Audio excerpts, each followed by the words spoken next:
જે બાપ હોય ને એ બાપ હોય. દીકરો કરોડપતિ બને, દીકરો આખા દુનિયામાં જાણીતો થાય તો બાપ રી. હા કે ના?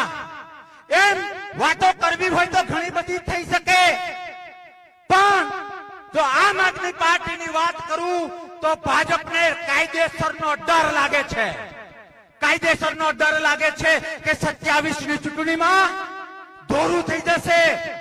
27 ની ચૂંટણીમાં કોંગ્રેસને પહોંચી શકાય એવું નથી, એવો ડર ભાજપને લાગે છે.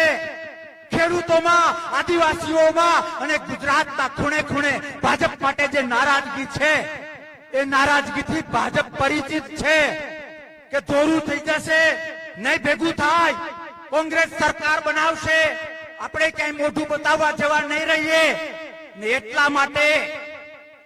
એટલા માટે કોંગ્રેસના મત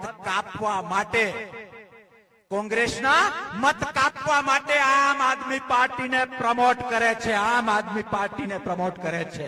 અને એ લોકો તમારી પાસે આવે તો એને કહેજો કે ભાઈ મારા દીકરાનું હું ક્યાંય સગપણ કરું. સગપણમાં સમજાઈશ ને કાઠિયાવાડી શબ્દ. તમે મદદ ન કરો તો કઈ વાંધો નહીં, પણ ગામની અંદર મારા દીકરાને કોઈ જોવા આવે, બધું સારું નરસું હોય અને કોઈ ત્રીજો માણસ જઈને ના પાડી આવે કે આવો છે ને તેવો છે ને આમ છે ને તેમ છે, એવા માણસની ગામમાં આબરૂ હોય? આ કામ આમ આદમી પાર્ટી કરે છે, ભાજપને મદદ કરવાનું કરે છે. એટલે વિશેષ કઈ નથી કહેવું, ઘણા વક્તાઓને સાંભળવા છે, પણ આ જન આક્રોશ યાત્રા છે. તમારે તમારો આક્રોશ કાઢવાનો છે, તમારે લોકશાહીને પ્રેમ કરવાનો છે.